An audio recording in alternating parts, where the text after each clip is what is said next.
Source है हमारा the Hindu और हम लोग करने वाले हैं करंट अफेयर्स को कवर। आज 11 सितंबर के करंट अफेयर्स को लेंगे द हिंदू के सोर्स से। और जो उद्देश्य होगा वो होगा जो आने वाले अपकमिंग प्रीलिम्स एग्ज़ाम है, स्पेशली बीपीएससी और इसके बाद यूपीएससी आने वाला है, तो इनके ऊपर हम लोग कुछ काम कर सके, ये रहेगा। तो प्रारंभ करते हैं इसे। एक तो ये है कि तेजस्वी जो है वो अपने ग्रास रूट वर्कर्स को मिलने के लिए आभार यात्रा प्रारंभ किए हैं, ये एक न्यूज़ है।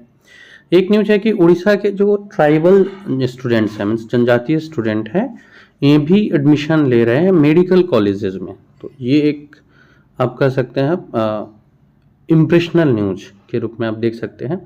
जो जनजातीय वर्ग हैं यहाँ के बच्चे भी मेडिकल कॉलेज में एडमिशन ले रहे हैं।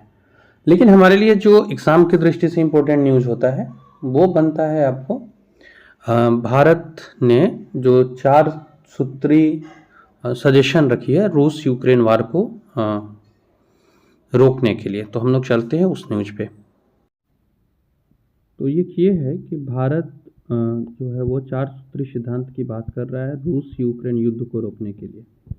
मैटर यह है कि हमारे एस जयशंकर साहब और अजित डोभाल दोनों ही अभी बाहर टूर पे हैं, जिसमें जयशंकर जो है वो बर्लिन में है, तो उधर हमारे जो अजित डोभाल है NSA वो भी फिर बाहर है। मतलब दो चीज़ों के बीच बैलेंस की एक स्थिति देखने को मिल रही है। एक रशियन क्षेत्र में है और दूसरे यूक्रेन सपोर्टर्स जो देश है उस क्षेत्र में है, और दोनों की तरफ से जो बातें हो रही है वो हो रही है रूस यूक्रेन के युद्ध को रोकने संबंधित।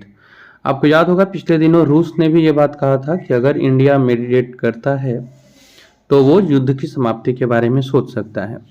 तो भारत ने ऐसे में 4 सूत्री सिद्धांत दिए हैं। भारत की तरफ से जो हमारे एस जयशंकर जी हैं दौरे पे, इन्होंने 4 सूत्री सिद्धांत दिया है। सबसे पहले तो एक क्वेश्चन ये आया कि क्या भारत ये जो शांति कॉन्फ्रेंस है, शांति सम्मेलन है, इसको आयोजित करेगा? इस पर इन्होंने कोई कमिटमेंट नहीं किया, हाँ या ना, कुछ इनके तरफ से नहीं आया स्टेटमेंट। हाँ, इन्होंने ये कहा है कि युद्ध को अगर ख़त्म करना है तो इसका सॉल्यूशन बैटल फील्ड पे नहीं मिलेगा, युद्ध में के मैदान पे नहीं मिलेगा। इसके लिए बैठना पड़ेगा और बैठ करके जो भी मामले हैं उसको रूस और यूक्रेन को पास में बैठ करके एक टेबल पे सॉर्ट आउट करना पड़ेगा। इधर हमारे ये जो डिस्कशन हो रहा है इस बीच में हमारे अजित डोभाल जी जो है NSA, ये रशियन दौरे पे है।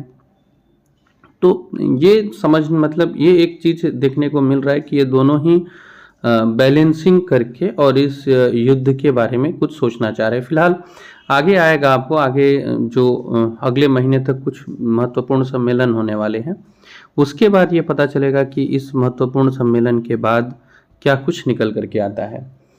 एक न्यूज़ है आपको अमेरिका के जो टॉप लेवल के सेक्रेटरीज हैं इनके 2+2 वार्ता को लेकर के, एक बार देख लिया जाए उसे।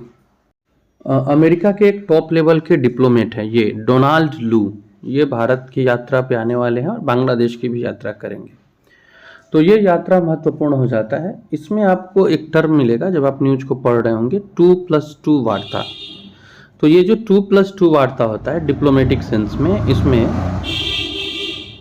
2+2 वार्ता जो होता है डिप्लोमेटिक सेंस में, इसमें दोनों ही देश के फॉरेन और डिफेंस मिनिस्टर दोनों मिल करके किसी मुद्दे पे बात कर रहे होते हैं। 10 से 16 सितंबर तक दौरा है इनका। यूएस स्टेट डिपार्टमेंट ने इसकी घोषणा की है। मिस्टर लू जो है वो भारत में रहेंगे और यहाँ पे भारत और अमेरिका के बीच 2+2 दौरा होगी, जिसमें पहला होगा आपको जो मेन बात रहेगा वो रहेगा डिफेंस कोऑपरेशन को लेकर के, क्वाड सम्मेलन होने वाला है, तो इन सब विषयों पे बातचीत होगी। इसके अलावा आपको जो डिफेंस मिनिस्टर हमारे हैं राजनाथ सिंह, ये इसमें पार्टिसिपेट कर रहे हैं। वहीं US secretary of state Antony Blinken होंगे, डिफेंस सेक्रेटरी ये एल ऑस्टिन होंगे, और हमारे इधर से भी 2 जो हमारे टॉप लेवल के डिप्लोमेट हैं ये इस यात्रा में शामिल रहेंगे। तो ये जो पूरा मैटर होगा, मीन्स जब यहाँ से बांग्लादेश की ओर जाना होगा, अमेरिकन जो टॉप लेवल के डिप्लोमेट है डोनाल्ड लू का, ये बांग्लादेश में जाएंगे, वहाँ स्थिति को कैसे स्टेबल किया जाए इसके ऊपर बातचीत होगा। और फिर जब इनकी ये यात्राएं समाप्त होगी तब एक कंक्लूज़न निकल कर के आएगा जो हम लोग के लिए इम्पोर्टेंट होगा, उसे हम लोग कवर करेंगे जब ये यात्रा समाप्त होती है उस समय। अब एक छोटा सा न्यूज़ है आपको, रशियन जो मिसाइल सप्लाई है उसको लेकर के, लेकिन इस छोटे से न्यूज़ में हमारे लिए जो इम्पोर्टेंट फैक्ट है उसको हम लोग देख लेते हैं। ये जो न्यूज़ है, जर्मनी, फ्रांस और यूके ने ईरान को स्लैम किया है जो मिसाइल उन्होंने रसिया को भेजा है। अब इसमें आपको इंटरेस्टिंग चीज़ ये लगेगा कि ये बैलिस्टिक मिसाइल को लेकर के बातचीत है और हम लोग के लिए ये इतना इम्पोर्टेंट नहीं है, लेकिन एग्ज़ाम की दृष्टि से ये ज़रूर महत्वपूर्ण हो जाता है कि बैलिस्टिक मिसाइल और क्रूज़ मिसाइल, इसके बारे में हम लोग कुछ बेसिक जानकारी रखें। तो इस टेबल के जरिए हम लोग समझते हैं बैलिस्टिक मिसाइल और क्रूज़ मिसाइल में क्या अंतर है। सबसे पहले रेंज की बात की जाए तो क्रूज मिसाइल 1000 से 4000 किलोमीटर तक काम करता है, जबकि बैलिस्टिक मिसाइल 15000 किलोमीटर तक। अल्टीट्यूड की बात किया जाए तो बैलिस्टिक का हाई होता है जबकि क्रूज का लो होता है। प्रिसिशन की बात किया जाए तो ये भी बैलिस्टिक में लो होता है, कुछ 100 मीटर्स के आसपास होता है, जबकि क्रूज में ये हाई होता है। और स्पीड जो कि सबसे ज़्यादा मायने रखता है, स्पीड की बात किया जाए तो बैलिस्टिक मिसाइल का स्पीड बहुत बेहतर होता है। 25,000 किलोमीटर पर आवर की स्पीड से ये चलता है, प्रति घंटे की स्पीड से ये चलता है और बहुत मुश्किल होता है इसको इंटरसेप्ट करना। वहीं क्रूज मिसाइल का जो रहता है वो 1000 किलोमीटर प्रति घंटा रहता है और इसको इंटरसेप्ट करना तुलनात्मक रूप से आसान होता है, इसकी पॉसिबिलिटी ज़्यादा होती है। तो ये हम लोगों ने कवर किया है। अब आज हमारे जो न्यूज़ का जो एनालिसिस था इसमें इतना ही। मिलते हैं अगले इम्पोर्टेंट न्यूज़ के साथ।